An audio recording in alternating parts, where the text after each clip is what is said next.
empresa ser estratégica, que é uma definição mais ampla, ela precisa ter a capacidade de desenvolver um bom planejamento, uma boa visão, e ela precisa também executar. Eu sou Carlos Fadigas, fundador da CF Partners, tenho 30 anos de experiência profissional e nesses vídeos eu abordo temas como transição energética, biocombustíveis, sustentabilidade e industrialização. Falando de gestão e de erros comuns que a gente vê e que a gente encontra em gestão de empresas, tem várias formas, infelizmente, pelas quais a empresa pode errar na sua gestão. Um muito comum é a comunicação. Muitas pessoas, às vezes até relevantes nas empresas, não têm para si uma clareza de quais são as prioridades da empresa e muito menos as prioridades de longo prazo, que seria a estratégia da empresa. É muito comum que a alta gestão diga, não, as pessoas sabem o que elas têm de fazer. O que não deixa de ser verdade de uma forma mais limitada. No dia a dia, elas sabem, mas é muito comum que as pessoas não saibam quais são as grandes prioridades da empresa, quais são os grandes desafios da empresa.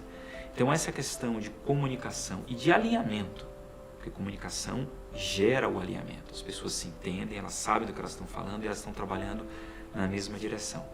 Esse é muito comum. Outro muito comum é responsabilidade, accountability. É frequente nas empresas as pessoas não terem uma clareza de quem é responsável por determinado ponto.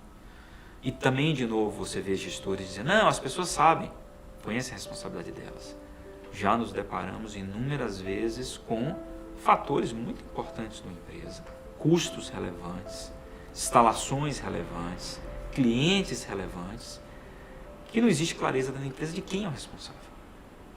E isso é agravado pelo fato de que muitas vezes mais de uma pessoa se envolve com um fator, custo de energia, volume produzido, atendimento a um cliente. Mais de uma pessoa se envolve nesse atendimento, nisso. Mas isso não quer dizer que a responsabilidade possa ser dividida por todas elas. Você precisa ter um responsável. E a partir daí uma série de pessoas que apoiam essa pessoa nessa direção. Então essa falta de clareza quanto ao responsável também é muito comum. E para fechar, um terceiro tem a ver com medição. As empresas têm metas, têm objetivos e muitas vezes não voltam para medir o desempenho. Então, olha, a gente quer reduzir o custo. Mas cadê o relatório de acompanhamento do custo no mês a mês? Ah não, está aqui o relatório, ninguém olhou o relatório. Que decisões vocês tomaram a partir do relatório que claramente está mostrando que a meta não está sendo atingida? E as ações não foram tomadas. E a clareza do responsável por essas ações.